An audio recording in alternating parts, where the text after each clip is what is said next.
या दूर ना हो और भक्ति बनी रही तो आपको जो भी कोई आपदा कोई आवश्यकता इस जीवन में पड़ेगी, भगवान आगे धर देगा, ठाका जबरदस्ती दे देगा।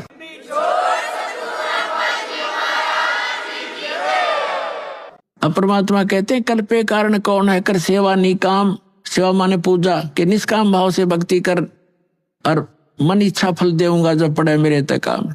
जब तुझे मेरे सतर का काम होगा, तेरे प्राप्ति आओगी मुझे नहीं दिखती।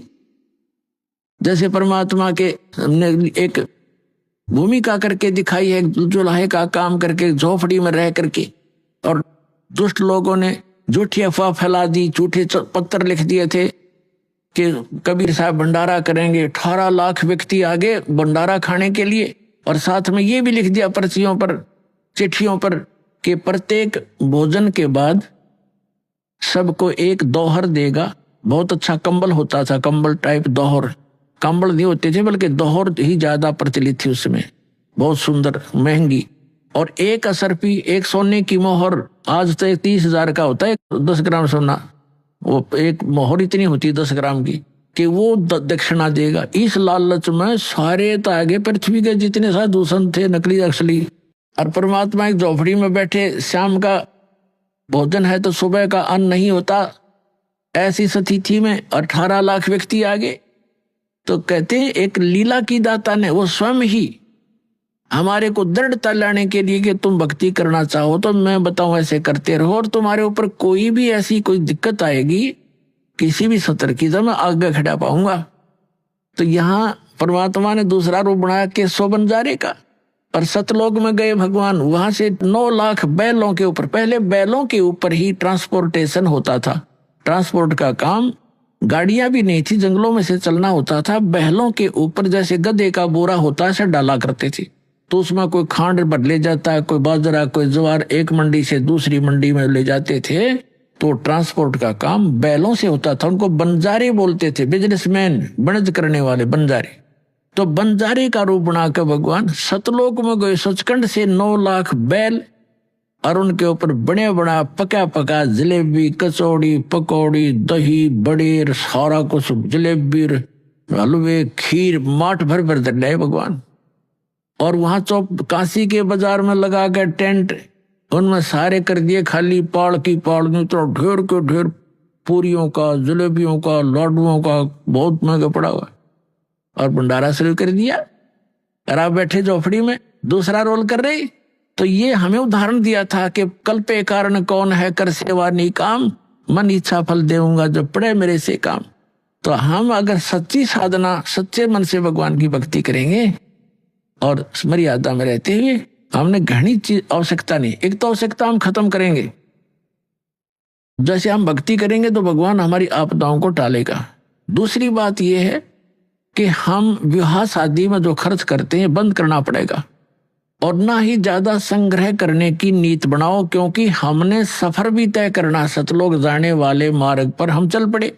अब यात्री घना वजन उठाकर सफर तय नहीं कर सकता, कोठी भी बना लो, बंगले भी बना लो, फलाना भी कर दो, नहीं, आवश्यक वस्तुएं अवश्य लो, बनाओ, अनावश्यक मत करो, रीति रिवाज खत्म करो जो यहाँ बेतुकी बना रखिए। एक लड़की का विवाह कर दिया, फिर उसको हमने बोझ न्यू मान लिया कि पहले तो यहाँ खर्चा गणा करें, लोग दिखावा करना पड़ा, देखम देखा, विवाह के अंदर गहने देने पड़े, कपड़े 40 अगलियां के, 20 पछलियां के, वे मतलब वो इधर उधर ठाए फिरते रहते। फिर कोई त्योहार आता है या कोई लड़की का लड़का हो गया, एक ब्याह और शुरू हो गया आजकल, के वो पी लिया, और फिर वो कुआ पूजना चाहिए, भगवान पूजे वो कुएं ने, कोई बात हुई है। तो इस तरह के जो सूचक बात आदि हैं, ये बेमतलब की परंपराएं हैं, ये खत्म करनी पड़ेंगी। भगत ने जगत की तरफ देखना नहीं चाहिए, अगर जगत की तरफ भगत देखेगा तो सफर पर चल नहीं सकेगा। और परमात्मा कहते हैं कुल करने के कारण ये हंसा गया बिगो, और फिर यू कुल के कर लेगा जब तुम 4 पाया का हो। आज तो इस कुल के रिवाजों को देखकर भक्ति से दूर हो गया लोक लाज में आके, तो फिर परमात्मा कहते हैं यो कुल, ये तेरा जो खानदान है, जो तेरे मोहल्ले के लोग हैं, गांव के, ये फिर तुझे कैसे बचा देंगे जब तू 4 पाया का गधा बन के खड़ा हो गया, बैल बन के खड़ा हो जाएगा।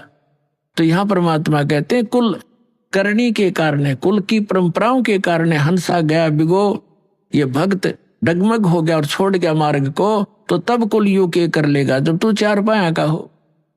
तो इन सब बातों को याद करके हमने जगत को नहीं देखना, भगत ने भगत को ही देखना होता है और परमात्मा के नियम का पालन करके आगे बढ़ना।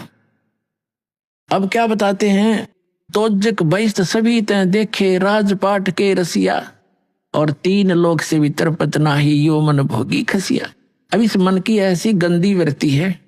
हमारे गांव का एक बहुत पुराने समय में एक्सीन बन गया, कार्यकारी अधिकारी इंजीनियर सिविल के अंदर, उसने 3 कोठी बना दी, अच्छा धन दान था, 2 लड़के थे, उसकी दुर्घटना होगी, दुर्घटना पैरालाइज होकर मरा, 3 कोठी बेटे 2।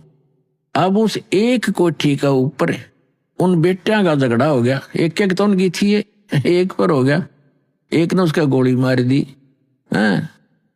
तो हो गया ना से खड़े चाट ले उसको उठे ने, और आप गधा बने रहोगा कि तो यहाँ परमात्मा कहते हैं दोजक बहिष्ठ सभी तय देखे, नरक भी जा लिया, स्वर्ग में देवता भी बन लिया, यहाँ का राजा भी बन गया, राजपाट के रसिया, और 3 लोक से भी तरपत नाही ये मन भोगी खसिया।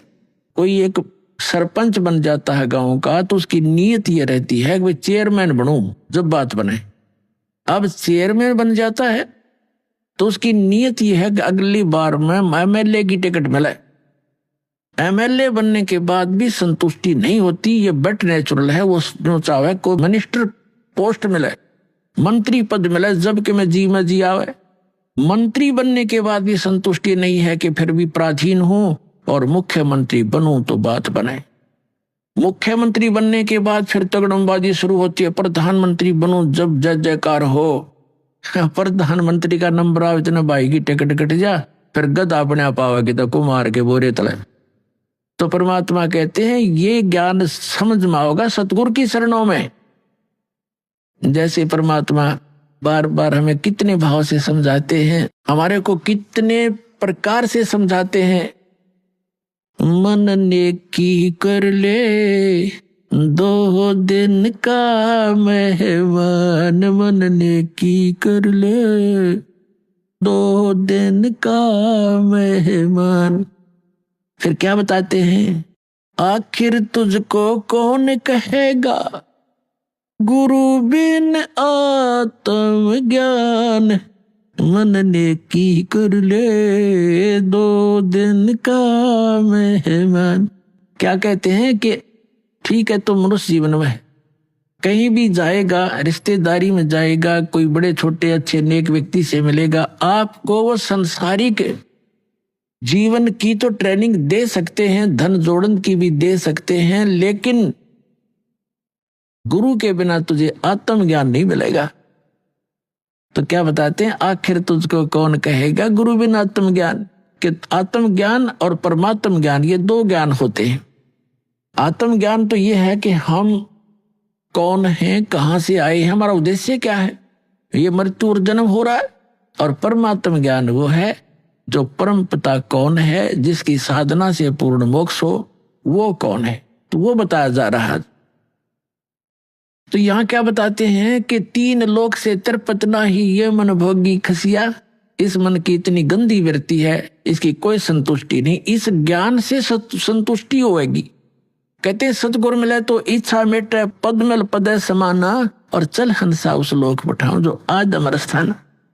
अब देखो ये है सूक्ष्म वेद, और सूक्ष्म वेद के जो गूढ़ शब्द हैं वो उस वेद से भी अधिक हैं जो हम वेद माना करते 4 वेद।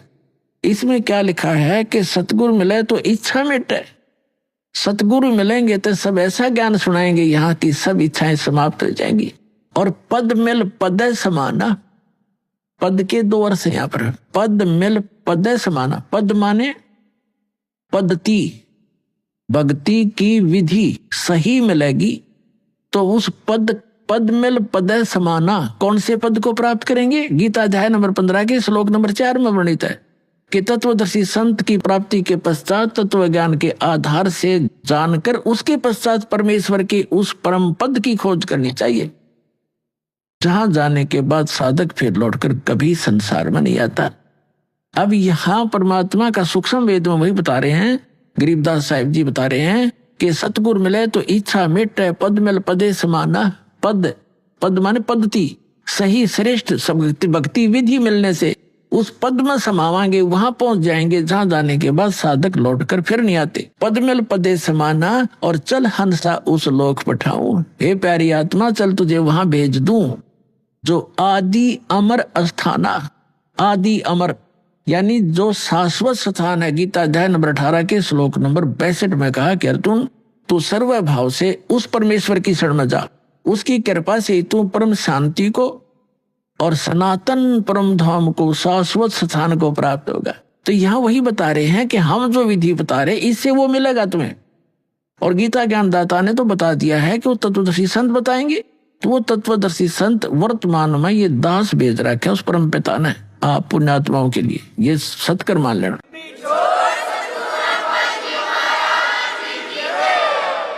अब क्या बताते हैं कि सतगुर मिले तो इच्छा मिटे इस मन की। कहते हैं सुरपति दुखिया, भूपति दुखिया, रंग दुखी बपरीती हो, कह कबीर और सब दुखिया, एक संत सुखी मन जीती।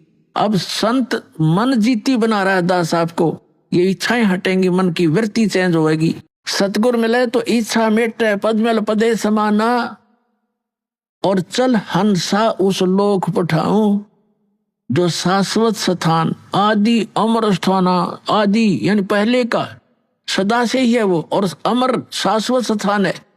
फिर वहां क्या सुख है? चार मुक्ति जहां चंपी करती।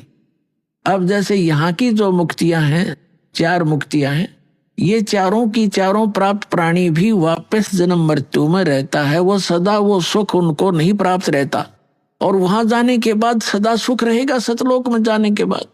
चार मुक्ति जहां चंपी करती, माया होरी दासी, और दास गरीब अब पद पर से वो मिले राम अविनाशी।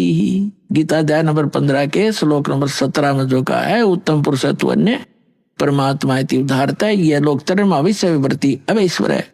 तो वो परमात्मा, अविनाशी परमात्मा आपको मिलेगा जो साधना हम बता रहे हैं, ये दास बता रहा है। और वहां सदा सुखी रहोगे, आपका परिवार होगा, वो कभी मृत्यु को प्राप्त नहीं होगा, किसी चीज का अभाव नहीं होगा। और यहाँ से तो आपने जाना पड़ेगा, यह आपको याद है खूब, और याद रखना। इसलिए यहाँ की इच्छाएं हटाकर अब वहां की आशा बनाए सतलोक जाने की, जहां आशा ता बासा हुई और मन कर्म वचन सुमरियो सोई। बोलो सतगुरुदेव।